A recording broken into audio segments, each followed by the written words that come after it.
Abra a sua Bíblia no livro de João, capítulo 18.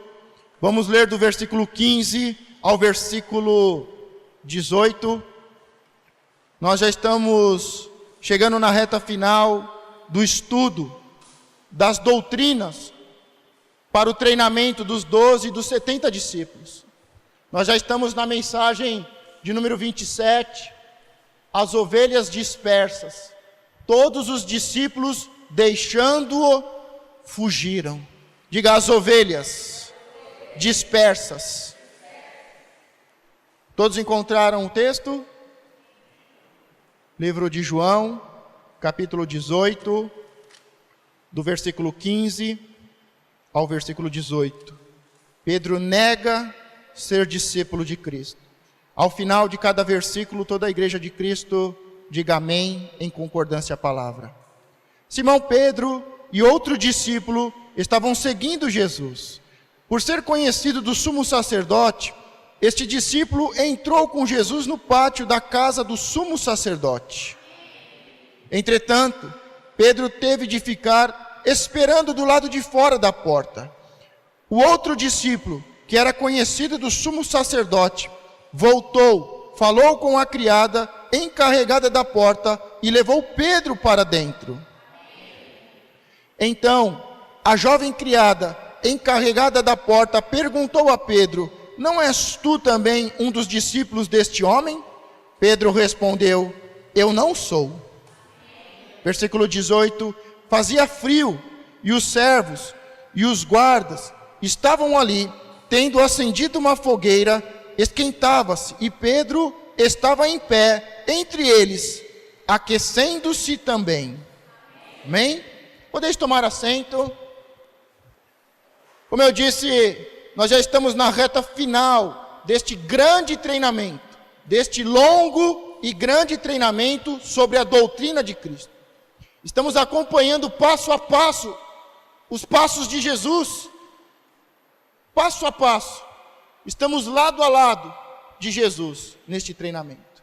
E nós vimos até semana passada, e nós estamos na noite mais importante, na noite em que Jesus vai ser traído. E nós vimos que Jesus, ele prepara a ceia, ele lava os pés dos discípulos, ele estabelece a nova aliança, ele dispensa Judas, ele conversa com os seus filhinhos, ele conversa com os seus discípulos apostólicos, ele traz consolo, ele traz palavra, ele dá direção, ele fala sobre a videira, ele fala sobre dar muitos frutos. E nós agora, na mensagem de hoje, nós vamos sair do cenáculo, nós vamos sair de dentro da sala, aonde aconteceu a ceia, aonde aconteceu tudo isso que nós estamos falando. Nós vamos sair de dentro do cenáculo, de dentro da sala, aonde aconteceu a ceia, o Novo Testamento. E nós vamos agora para o lado de fora. Já é noite, está tudo muito escuro, as trevas tomaram conta. E quando nós vemos que Jesus, ele sai desta sala do cenáculo, e ele começa a caminhar em direção ao jardim do Getsêmani, ele passa por um território que é chamado de escuro, de trevas. E ele está muito próximo de ser traído. E hoje nós vamos falar sobre algo muito importante. Porque como nós estamos fazendo, andando lado a lado com Jesus, como seus discípulos apostólicos, seus discípulos evangelistas, estamos lado a lado, passo a passo, dentro das Escrituras, vivendo o ensinamento e a doutrina, o treinamento de Jesus, nós vamos ver que nesta noite, neste momento tão escuro, todos os discípulos abandonam Jesus. Mas qual é a novidade nisso? Porque o próprio Jesus disse que todos eles iriam abandoná-lo. Jesus já sabia que seria abandonado. Tanto é que, como nós vimos, Jesus diz aos seus discípulos: olha, vocês todos vão me abandonar, mas eu não estou só, porque o Pai está comigo. Jesus tinha falado sobre este momento, muito mais do que avisando, muito mais do que informando. Jesus fala de uma forma profética. o que está por acontecer. E ele diz: olha, no momento mais difícil, no momento mais escuro, todos vocês vão embora, todos vocês vão fugir, vão me deixar. Ele avisa os discípulos ouvem este ensinamento, mas não dão muito crédito, porque nós sabemos que o próprio Pedro acha uma loucura, porque ele mesmo tinha dito: aonde o Senhor for, eu vou junto. Se o Senhor for, ainda que seja para a prisão, ainda que seja para a morte, eu irei junto com o Senhor. A grande questão é que os discípulos não acreditaram no ensinamento e eles não estavam atentos à palavra profética de Jesus. Porque por mais que eles se consideravam homens maduros, homens valentes, e por mais que Pedro queria dar uma de herói, nós sabemos que eles ainda eram como filhinhos, pequenos, imaturos, medrosos, e Jesus sabia disso. Por isso Jesus diz de forma profética: vocês vão ser dispersos, vocês vão fugir, vocês vão se esconder, vocês vão me deixar, mas o Pai está comigo. E é realmente o que acontece. Por mais que Pedro não acreditasse, por mais que os discípulos não acreditaram, no momento mais difícil, todos eles, com medo, fugiram. A grande questão é, Jesus não falou isso com raiva, Jesus não falou isso de uma forma indignada. E como vamos ver mais à frente, nos próximos encontros de Jesus com os seus discípulos, depois da ressurreição ao terceiro dia, nós vamos ver que Jesus não está nervoso, Jesus não está irado, Jesus simplesmente ensinou, simplesmente alertou, e de uma forma profética, falou o que estava para acontecer com ele e com os seus discípulos. Se Jesus não está nervoso, mas Jesus está ensinando e falando de forma profética, o que nós podemos aprender com isso?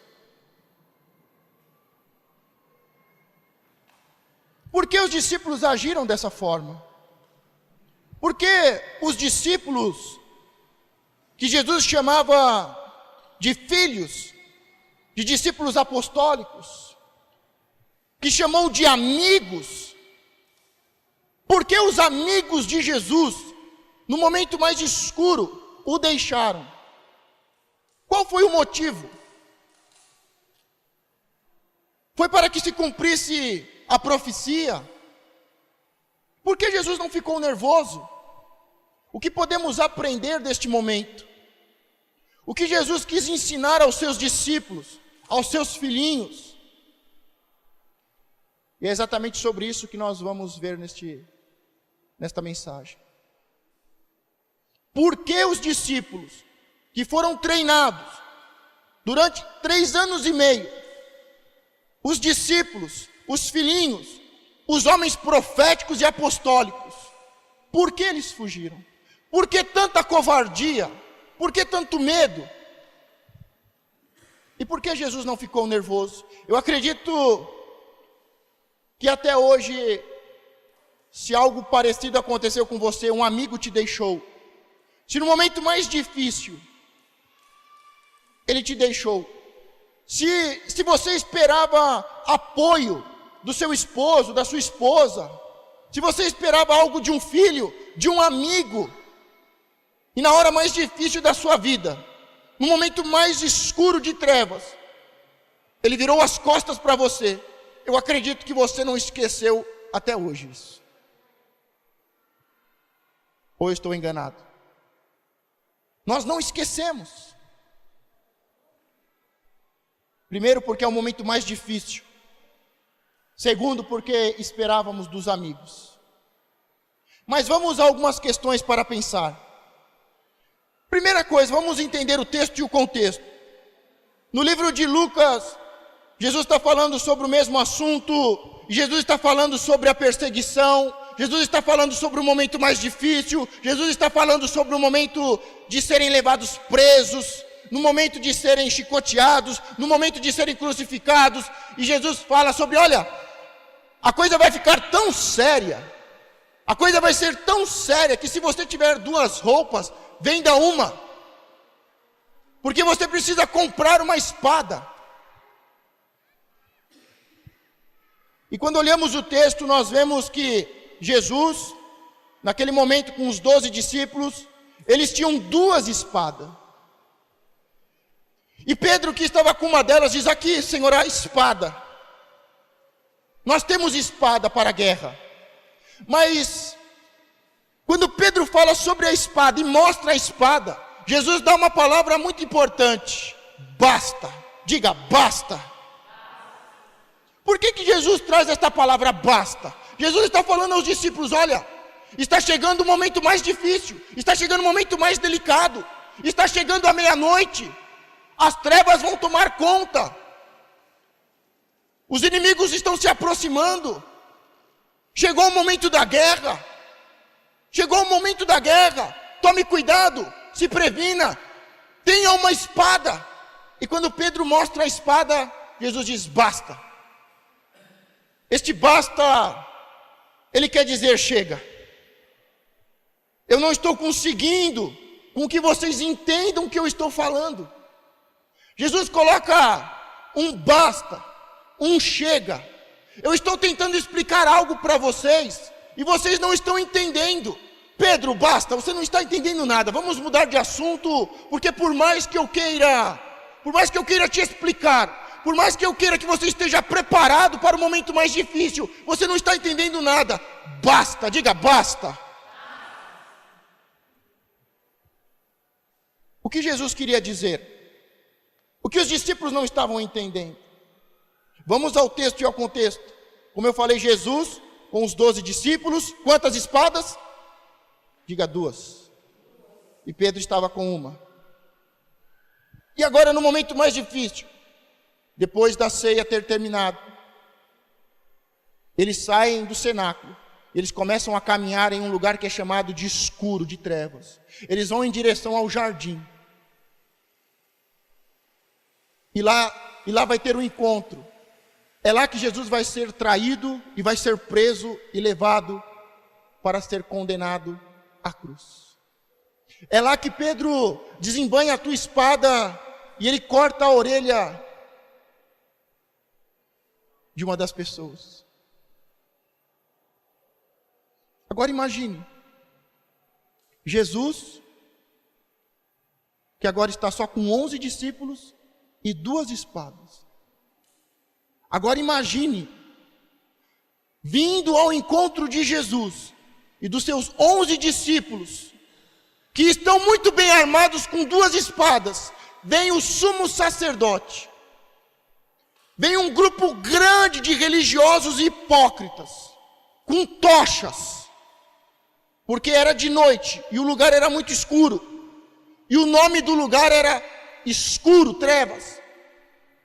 E vem um pelotão do exército romano.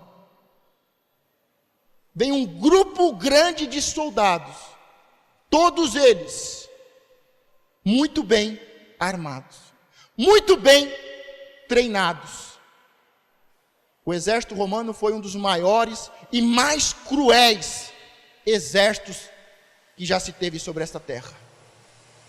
Você acha que Jesus está querendo colocar no coração dos seus pequenos discípulos, simples pescadores, que estão próximos de se tornarem grandes pescadores de homens, a revolta armada, a guerra armada com espadas? Eu lembro de uma ocasião, um amigo meu, ele gostava muito de pescar, e no carro dele tinha vara de pesca, tinha um monte de coisa, lanterna, e uma vez um guarda parou ele estava vindo na estrada, o guarda dá sinal para ele, ele encosta o carro, ele desce do carro, conversa com o guarda perde os documentos, o guarda está meio suspeito, o guarda está meio incomodado, e ele pede: eu quero revistar o seu carro, posso? Pode. E o guarda coloca os documentos na mão dele, abre as portas, chama outros policiais, começa a revistar o carro, abre aqui, abre ali, procura, passa um pente fino no carro dele e encontra um canivete suíço, um grande canivete, muito bom. E aquele policial fez um inferno na vida do meu amigo, por causa de um canivete. Ele perdeu horas ali, porque o policial achava que ele estava armado e que ele era um homem perigoso. E ele falando, mas isso aqui é um canivete para descascar laranja. Eu gosto de pescar, você viu aí a vara, a pesca. A vara de pesca, você viu aí todo o material, o anzol, você viu as iscas. Eu uso esse canivete para fazer a isca, eu uso esse canivete para cortar uma laranja. Um policial achou que um homem de bem, simplesmente porque estava com um canivete, para preparar a sua pesca, a isca, e usar como instrumento à beira do rio, para descascar uma laranja, cortar alguma coisa, como se fosse uma arma, como se fosse um canhão, como se fosse uma bomba nuclear, por causa de um canivete. E às vezes nós olhamos essa história de Pedro com uma espada, e nós achamos que Jesus queria armar um grupo, formar um grupo armado. O próprio Pedro, nós olhamos assim, agora à luz desta revelação e pensamos, aonde Pedro estava com a cabeça? Diante de um exército, de um pelotão de um exército, todo armado, e ele com uma espadinha, achava que ia vencer todo o exército. Jesus estava usando de uma forma simbólica. Jesus estava usando de uma parábola. Jesus queria trazer a realidade para o ensinamento. Jesus queria trazer a urgência e o perigo de vida que eles estavam correndo. E ele traz este ensinamento dentro de um texto, de um contexto de guerra. Mas em nenhum momento Jesus foi um homem de guerra, em nenhum momento Jesus está falando para andarmos armados, em nenhum momento Jesus está falando para Pedro, na hora de risco, sai dando espadada aí de tudo quanto é jeito.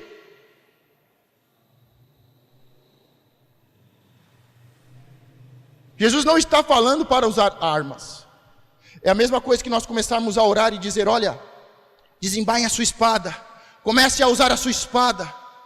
Você sabe que a espada é a palavra, não sabe? Nós estamos em um momento difícil no Brasil. Estamos à beira de uma guerra civil, de um partido contra o outro. Estamos num momento difícil, estamos num momento de trevas. Está no momento de você pegar a sua espada, de você pegar a sua arma. Está no momento de você usar a sua arma.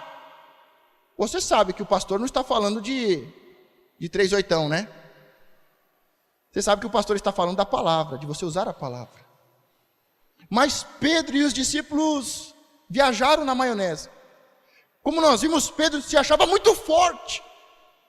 Enquanto Jesus olhava para um Pedro pequeno, um Pedro menino, um Pedro medroso, Pedro queria se mostrar um herói. E ele faz uma loucura.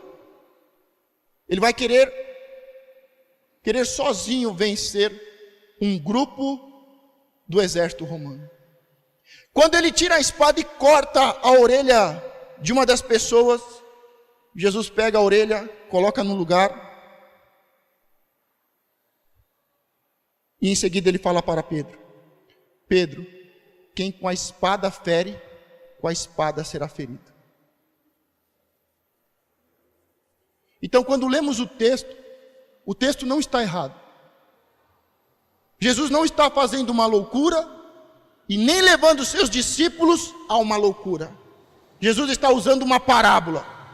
Jesus está usando uma ilustração de guerra, porque o momento era de guerra intenso, mas era de guerra intensa contra principados e potestades, porque Jesus coloca a orelha e diz a Pedro: Pedro, quem com a espada ferir, com a espada será ferido.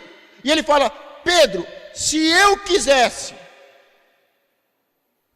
eu pediria ao Pai 12 legiões de anjos guerreiros, e o Pai me daria. Jesus está dizendo: a guerra é espiritual. Não é com essa espada. Porque se eu quisesse, se eu pedisse ao Pai 12 legiões de anjos, o Pai me daria anjos guerreiros. Mas eu não vou pedir, porque eu vou me entregar na cruz por você. Diga para a pessoa que está do seu lado: por você. Por isso, nós vemos que a ideia não é uma guerra, não é uma guerra civil, não é uma revolução armada, é uma guerra espiritual. Jesus fala de espada, Jesus fala de uma guerra espiritual. Mas por que os discípulos fugiram e se esconderam? Por que nós? Porque você lembra da pessoa que quando você estava no momento mais difícil da sua vida, fugiu e se escondeu. Mas com certeza você também já fez isso. Com certeza, no momento mais difícil da vida de alguém, de um amigo seu, você também não atendeu o telefone.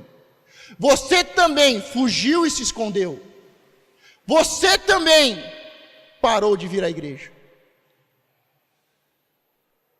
Se Jesus não está falando de uma guerra armada, Jesus não está falando de uma guerra civil, o seu reino não é deste mundo, não é para usar espadas, porque se ele pedisse, o Pai daria 12 legiões de anjos guerreiros, mas ele não pediu, porque ele queria obedecer e cumprir a sua missão, entregar a sua vida por mim e por você. Mas por que os discípulos fugiram então? Por que Jesus não ficou bravo?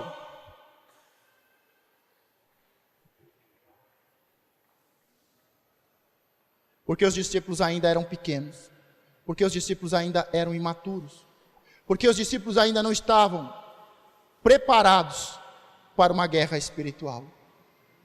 Sabemos que os discípulos fugiram, se esconderam e deixaram o seu mestre. Qual era a atitude que eles deveriam ter? Qual é a atitude que Jesus esperaria deles? E qual é a atitude que Jesus espera de nós? Jesus falou que eles iam fugir e se esconder. Eles fugiram e se esconderam. Jesus não ficou bravo. Mas qual deveria ser a atitude dos discípulos? Se eles já estivessem prontos e maduros, se eles estivessem entendendo o que Jesus estava falando e o que ia acontecer naquela noite, se eles tivessem consciência do que estava acontecendo, o que eles fariam? Eu acredito que Jesus esperaria duas coisas. Primeiro, que os discípulos estivessem ao lado dele. Os discípulos não podiam fazer nada. O próprio Jesus disse: se eu pedisse ao Pai 12 legiões, o Pai me daria. Mas eu não vou fazer nada, eu vou me entregar. Eu vou como uma ovelha ao matador. Jesus não queria que eles morressem, porque eles eram o futuro da igreja. Eles eram o futuro do trabalho e da missão de Jesus. Por isso Jesus não queria que eles corressem um risco. Jesus não queria que eles morressem. Jesus esperava que eles estivessem prontos e maduros, conscientes do que estava acontecendo, que eles tivessem uma visão do mundo espiritual, que eles tivessem ouvido a voz do seu pastor, e que eles estivessem do lado de Jesus, que eles pudessem tomar a cruz de discípulos e acompanhar Jesus, e estar com Jesus até o final, até a sua morte. Mas isso não aconteceu. Jesus esperava que os discípulos estivessem maduros e fortes, que os discípulos suportassem a escuridão e o momento mais difícil, e que não fugissem. Esta seria a primeira atitude que se esperava dos discípulos, que eles estivessem juntos, que eles não corressem risco de vida, que eles não morressem, mas que eles estivessem juntos do seu mestre, passo a passo, como estiveram os 3 anos e meio, passo a passo, acompanhando a vida e agora a morte do seu mestre. Ou a segunda opção, porque seria algo muito triste, seria um show de terror, seria uma humilhação pública aos olhos de todos.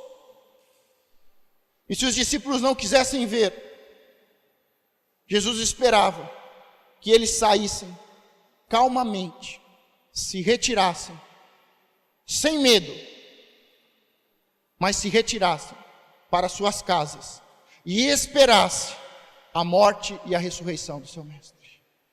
Estas seriam as 2 atitudes esperadas dos discípulos. Estas eram as 2 atitudes esperadas e que Jesus espera dos seus discípulos maduros, dos seus discípulos fortes. Por isso, sabe por que essa pessoa te deixou no momento mais difícil? Porque ela era pequena. Porque ela não entendeu o que estava acontecendo. Ela era pequena, ela era fraca. Ela não conseguia, ela não podia te ajudar. E ela te deixou. Sabe por que muitas vezes você fez o mesmo? Porque muitas vezes somos pequenos. Muitas vezes não estamos preparados. Muitas vezes somos pegos de surpresa. E aí fugimos e nos escondemos. Não estamos preparados para o momento mais difícil da nossa vida ou da vida do nosso amigo. Mas como eu disse, os discípulos, eles eram pequenos, eles não entenderam, eles não estavam preparados, eles não eram fortes, eles não eram guerreiros como eles pensavam. E no momento mais difícil eles fogem. Se esperava que eles estivessem juntos, acompanhando o sacrifício, ou se retirassem para suas casas, por um breve período, até que Jesus ressuscitasse ao 3º dia. Mas nada disso aconteceu. E nós vimos que Jesus não ficou bravo. Eu acho que nós não devemos ficar bravos com as pessoas que nos deixaram. Eu acho que nós não devemos ficar bravos com as pessoas que não puderam nos ajudar. Eu acho que você não deve ficar bravo, não deve ficar magoado. Assim como Jesus já sabia. Pode ser que você pensou que o seu amigo era o super amigo, mas na hora do vamos ver, você viu que ele não era um super amigo, mas que ele era uma pessoa infantil, uma pessoa despreparada e que nada podia fazer. Por isso, quando Jesus encontra os discípulos em seguida, Jesus não está bravo. Pelo contrário, Jesus encontra os seus discípulos pequenos, infantis, com medo, trancafiados em uma casa, em um quarto, com medo de morrer. E Jesus dá a sua paz, ele diz: a minha paz eu vos dou. Sabe, dê a paz que você tem, a paz que o Senhor tem te dado a essas pessoas. Dê a sua paz. Provavelmente os discípulos, eles podem ter fugido, porque o instinto natural, o instinto animal de todo homem e toda mulher, o medo de morrer. Por isso fugiram. Pode ser que o instinto natural, o instinto animal que existe em todos nós, nos faz fugir e nos faz nos escondermos nos momentos mais difíceis. Mas nós podemos mudar isso. Diga, nós podemos mudar isso. Porque naquele momento Jesus sabia o que ia acontecer, ele avisou aos seus discípulos e ele compreendeu o que aconteceu. Isso nós aceitamos e nós compreendemos quando acontece com as pessoas que estão em volta de nós. Mas nós vemos mais à frente que quando Pedro, que já tinha recebido o Espírito Santo, ele está liderando um grupo de pessoas. E nós vemos que quando os gentios, as pessoas das outras nações se aproximavam, ele recebeu as pessoas, ele falou sobre Cristo, mas quando os judeus vinham, ele rejeitava os gentios, ele tratava mal os gentios. E ele falava sobre a lei, e ele falava sobre a circuncisão. Só que neste momento, agora, nós vamos ver que Deus fica irado com ele. Deus usa um outro apóstolo para corrigi-lo. Porque no momento em que Pedro deixou Jesus, Jesus não o corrigiu. Porque Jesus sabia quem ele era. E sabia que ele não estava preparado. Mas num segundo momento, no livro de Atos, em que Pedro não é mais um simples discípulo, mas ele é um líder. E ele ensina, e ele testemunha sobre Cristo. E ele fala para os gentios. E quando chega os hebreus, ele despreza os gentios. Ele é severamente corrigido. Porque quando nós crescemos, quando nós tomamos posição de homens e mulheres, de pai e mãe de família, responsáveis pela nossa casa, quando tomamos a posição de um líder, de um exemplo, seja de um pai de família, seja de um professor, seja de um pastor, nós não podemos fugir. E nós vamos ter que lutar contra os problemas. Enquanto você é pequeno e você é imaturo, o Senhor até aceita, Ele sabe e Ele aceita que você não está preparado para a guerra. Mas quando você já é um homem de família, quando você já é um pai, quando você já é um líder, já é um obreiro, já é um pastor, quando você já é um líder, seja qual for a área, o Senhor não vai aceitar que você volte atrás e que você não resolva os problemas. Ele não vai corrigir um filhinho imaturo e despreparado, mas Ele vai corrigir de uma forma muito severa aqueles que possuem uma posição de liderança e que são exemplo. Ele não vai aceitar que fuja, que se esconda. Eu gostaria que você analisasse a sua situação. Quanto tempo você tem de cristão? Quanto tempo você frequenta a igreja? Quanto tempo você já se batizou? Quando acontece um problema na sua casa, você se esconde no seu quarto? Quando acontece um problema no teu trabalho, você muda de trabalho? Quando acontece um problema na tua igreja, você foge e se esconde? Você diz, não é comigo? Ou você assume a responsabilidade para falar, para explicar, para resolver? Porque enquanto somos meninos, o Senhor vai nos tratar como meninos. Ele até aceita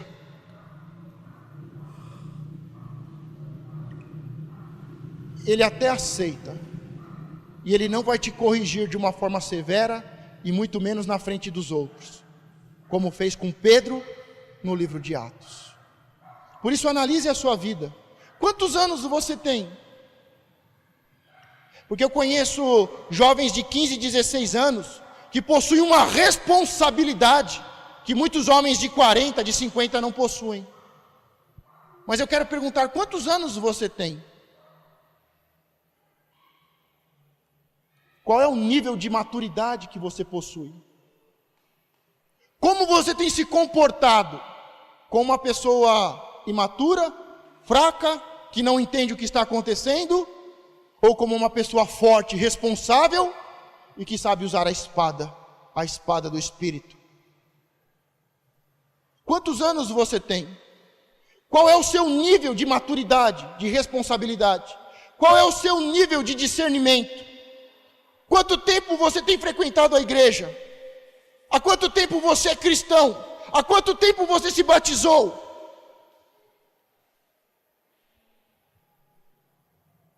Pode ser que você se considere um super Pedro. Pode ser que você se considere um super cristão. Mas na hora mais difícil, na hora da meia-noite, na hora das trevas, você que parece um super cristão, um super obreiro, um super pai, uma super mãe, no momento mais difícil, como você tem agido? Como uma criança imatura, infantil, uma pessoa fraca, que não tem luz, que não tem revelação, que não se posiciona? Ou no momento mais difícil da tua casa, ou no momento mais difícil do teu trabalho, ou no momento mais difícil desta nação, ou quando passamos uma dificuldade, você tem se levantado e tem se posicionado?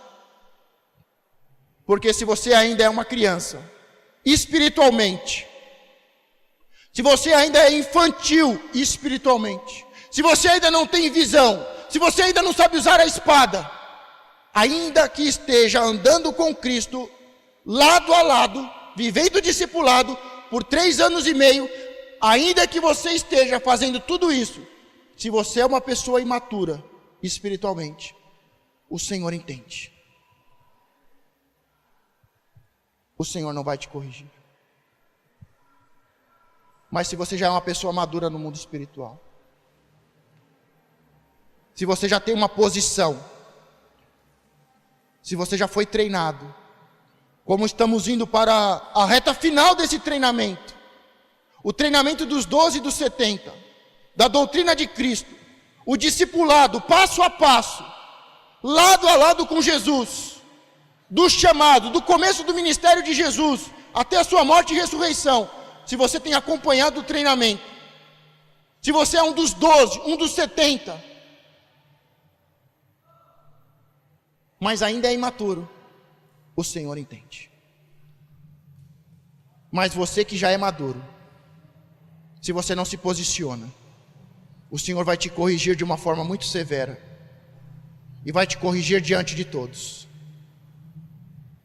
Se você ainda é imaturo, está na hora de você crescer na fé.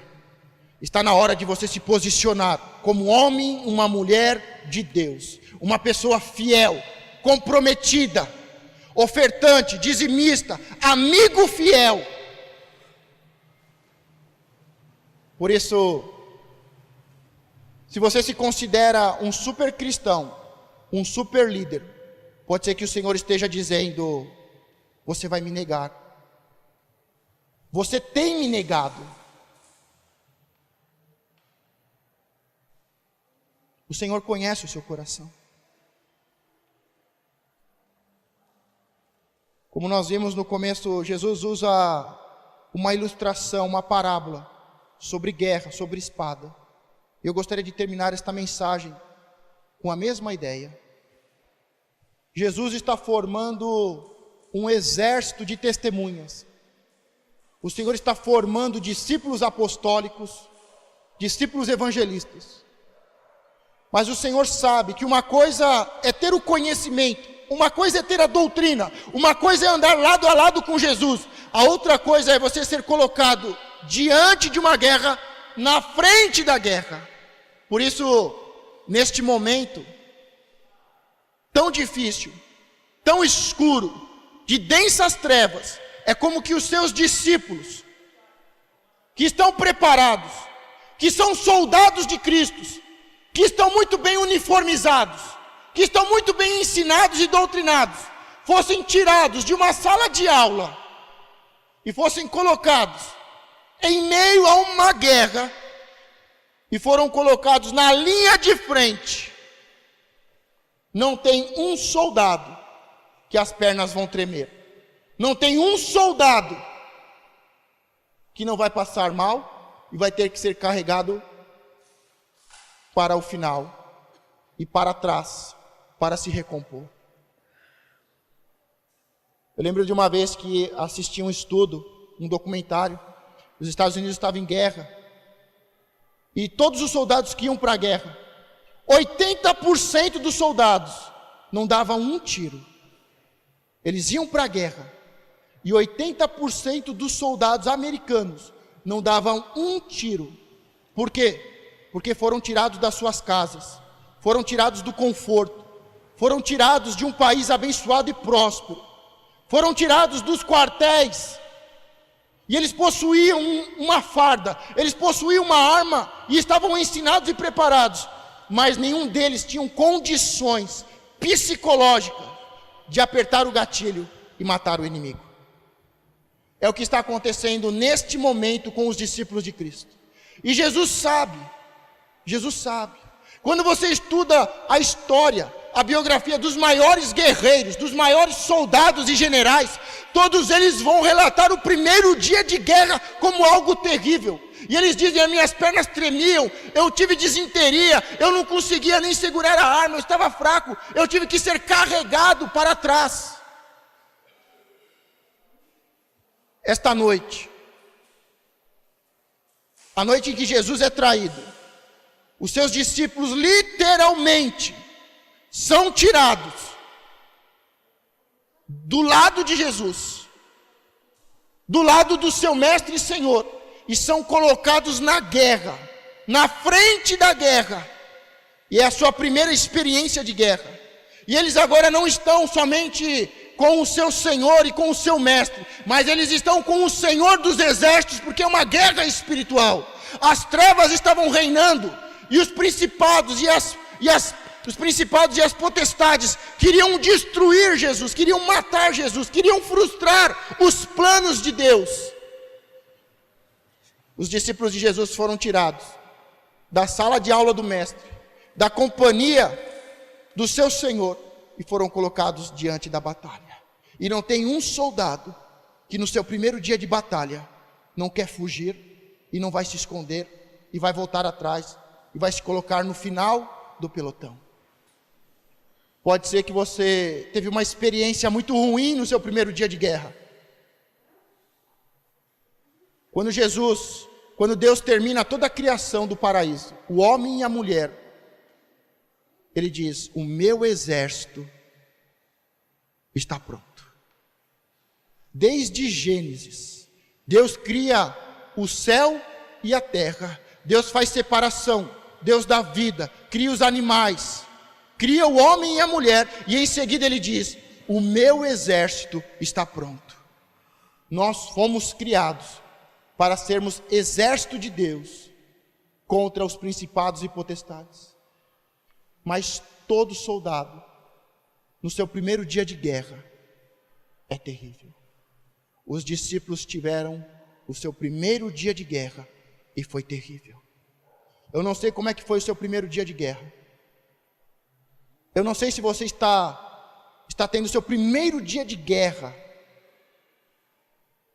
Eu não sei se você ainda vai ter o seu primeiro dia de guerra. Mas o que eu posso dizer é que é terrível. É muito difícil.